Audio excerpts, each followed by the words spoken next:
Hi friends, இப்போ நீங்க பார்த்துட்டு இருக்கிறது ஒரு vlog வீடியோ தான். டைம் பாத்தீங்கன்னா 6:50 ஆகுது. கிளைமேட் ரொம்ப சில்லுன்னு இருந்துச்சுங்க. ஸோ ஜன்னல் கூட திறக்கல, இப்போதான் நான் திறக்கிறேன். அவ்வளோ சில்லுன்னு இருந்துச்சு கிளைமேட்டு.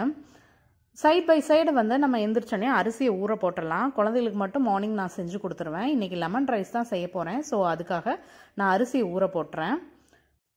ஊற போட்டுட்டு சூப் ரெடியாக இருந்தது. சரின்ட்டு நான் கீரை சூப் குடிக்க போகிறேன். ஸோ குடிச்சிட்டு வந்துட்டு நான் vlog-ஐ கண்டினியூ பண்ணுறேங்க. இப்போ நான் சூப் குடிச்சிட்டு வந்துட்டு வெங்காயத்தை கட் பண்ண ஆரம்பிச்சிட்டேன். இன்றைக்கி மார்னிங் வந்து பொட்டுக்கடலை குருமாவும் தேங்காய் சட்னியும் தான் டிஃபனுக்கு செய்ய போகிறேன். ஸோ அதுக்காக வெங்காயத்தை கட் பண்ணி எடுத்துக்கிறேன். அதே மாதிரி தக்காளியும் தேவையான அளவுக்கு கட் பண்ணி எடுத்துக்க போகிறேன். இன்றைக்கி செய்ய போகிற பொட்டுக்கடலை குருமா வந்து ரெசிபியாக நான் ஆல்ரெடி வீடியோ ஃபார்மேட்டில் போட்டிருக்கேன். உங்களுக்கு என் கார்டில் தர்றேன். நம்ம தேவையானதெல்லாம் கட் பண்ணி எடுத்துட்டேன். சைட் பை சைட் மிக்ஸி ஜாரில் தேவையான ஸ்பைசஸும் தேங்காயும் கீத்து போட்டு வச்சிட்டேன். இப்போ வந்து நான் வடச்சட்டியில் வந்து அந்த வெங்காயம், தக்காளி, பச்சை மிளகாய், கருவேப்பிலாம் போட்டு எல்லாம் போட்டு வதக்கிட்டு இருக்கேன். ஸோ வதங்கட்டும். இப்போ நான் மிக்ஸி ஜாரில் இருந்ததெல்லாம் அரைச்சி எடுத்துகிட்டு வந்துட்டேன். குழம்பையும் கூட்டி வச்சாச்சு. குருமா, பொட்டுக்கடலை குருமாவையும் கூட்டி வச்சுட்டேன். இது ஒரு சைடு இருக்கட்டும். நம்ம அரிசி இந்த நேரத்துக்கு ஊறி இருக்கும். ஸோ அதை கழுவி அடுப்பில் வச்சுட்டு வந்துடுறேன். இப்போ அடுப்பில் வச்சாச்சுங்க. சைட் பை சைடு வேகட்டும். இப்போ தேங்காய் சட்னி அரைக்க போகிறேன். ஸோ அரைச்சி எடுத்துகிட்டு வந்துட்டு உங்கள்கிட்ட காமிக்கிறேன். இப்போ அரைச்சி எடுத்துகிட்டு வந்தாச்சு. இதை ஒரு பவுலுக்கு மாற்றிக்கலாம். இந்த பொட்டுக்கடலை குருமா தனியாக சாப்பிட்றத விட தேங்காய் சட்னியும் பொட்டுக்கடலை குருமாவும் வச்சு சாப்பிட்டிங்கன்னா ரொம்பவே டேஸ்ட்டாக இருக்கும். ப்ளஸ் இது வந்து எதுக்கு நல்லாயிருக்கும்னா தோசைக்கு நல்லாயிருக்கும், ஆப்பத்துக்கு நல்லாயிருக்கும், ப்ளஸ் இட்லிக்கு வந்து இந்த குருமா நல்லாயிருக்கும். மெயினாக வந்து இட்லிக்கும் ஆப்பத்துக்கும் ரொம்ப சூப்பராக இருக்கும்.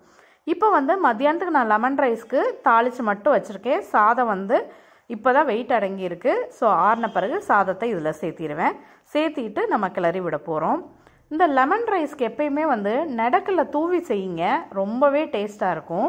இப்போ நம்ம சாதம் ஆறிடுச்சு, அதனால் இதில் சேர்த்திக்கிறேன். சேர்த்திட்டு ஒரு நிமிஷம் விட்டுறலாம். கொஞ்சம் அந்த ரொம்ப சூடாக இருக்கு இல்லையா, அது கொஞ்சம் ஆறட்டும். ஆறின பிறகு அதுக்கப்புறம் வந்து நம்ம கிளற ஆரம்பிச்சிடலாம். ஆக்சுவலாக இந்த லெமன் ரைஸ் ரெசிபியுமே வந்து நம்ம சேனலில் இருக்குங்க, வீடியோ ஃபார்மேட்டில் இருக்குது. வேணும்னா நான் வந்து என் கார்டில் கொடுக்குறேன், அதையும் ரெஃபர் பண்ணி பார்த்துக்கோங்க. இப்போ கிளறி எடுத்துகிட்டு வந்துடுறேன். கிளறி எடுத்துகிட்டு உங்கள்கிட்ட காமிக்கிறேன் ஃப்ரெண்ட்ஸ். இன்றைக்கி கோவக்காய் பொரியல் தான் பண்ண போகிறேன். அதுக்காக கோவக்காவை நறுக்கி தண்ணியில் போட்டிருக்கேன்.